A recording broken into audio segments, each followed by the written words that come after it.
Well, welcome back. Now we look at where markets ended the week after we saw a tech wreck sparked by fears of AI disruption and AI spending. The Nasdaq tumbling to the lowest point since November. New data shows job openings plunged to a 5-year low in December, and we saw the worst November for job cuts since 2022. We are now anxiously awaiting the January jobs report. It was supposed to be out on Friday. It was delayed to this upcoming Wednesday because of the government shutdown earlier this week. Joining me now to talk all about that is Navellier and Associates Chairman, Founder, and Chief Investment Officer, Louis Navellier. Louis, great to have you.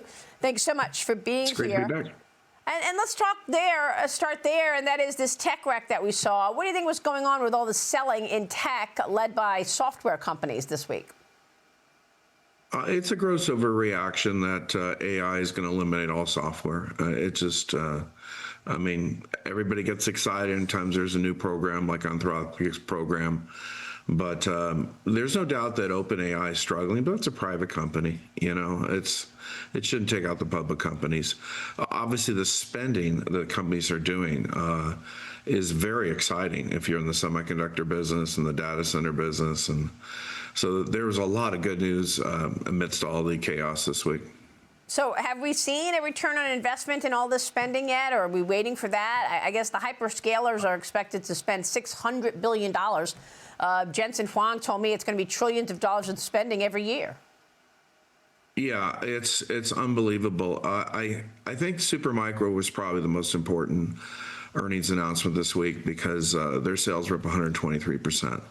So as one of NVIDIA's biggest customers, that bodes extremely well for NVIDIA. And they got it higher. And this company doesn't have the best reputation beating every quarter, but their order backlog is incredible. And the data center boom is getting stronger. It's just unreal. There is competition in the cloud. You know, Microsoft felt that. But I call it economic nirvana when I get to that sector. It's as good as it gets. So are you worried about AI efficiency cutting jobs? Because I want to get your take on the macro story, and I know you think things are going real well. You told me months ago we're going to see a 5% grower, but at the same time, we're worried about jobs. We've got the jobs numbers coming out on Wednesday. Already we've seen AI efficiencies replace jobs.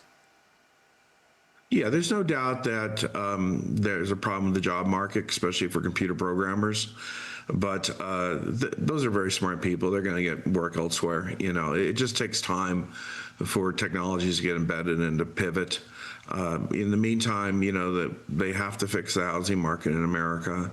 That's still an economic drag. And once we fix that, then we will briefly hit 6% GDP growth. But, you know, they have to cut rates. And I'm predicting 3 rate cuts this year. You think that we'll get 3 rate cuts because what? Inflation is still an issue? Because you're not worried about growth, right? I'm not worried about inflation. I'm more worried about deflation because of soft housing prices and low rental prices. Owner's equivalent rent was the primary catalyst behind inflation, and rents have been down for 6 months. So I don't know why the number didn't fall, but it should be getting softer. Louis, how much higher can gold go? What are you expecting? Well, I'm calling for $10,000 by the end of this decade, just due to the relentless buying pressure from central banks and the lack of confidence in central banks around the world. There's going to be a lot of quantitative easing going on. It's all due to aging demographics. But the U.S. is much better shape. We're younger. We assimilate immigrants. We have the strong GDP growth, so we're in better shape. Okay, and you think we'll have a good year overall for stocks, Louis? Oh, this year is going to be like 1999. Last year was 1998.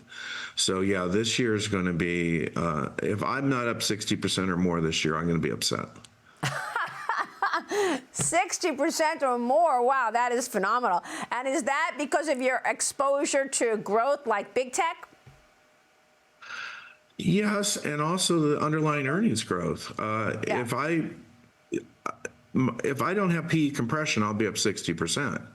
But, you know, in small cap, I'm still at 4.9 times forecasted earnings. In large cap, I'm barely 15 times forecasted earnings. NVIDIA is under 20 times forecasted earnings. So I'm always looking ahead. And we don't have to pay premiums right now, especially after the recent whoop-de-doos this week with some of the tech stocks. But the earnings this week have been unbelievable. So I'm very excited. Louis, great to see you this weekend. Thank you, sir.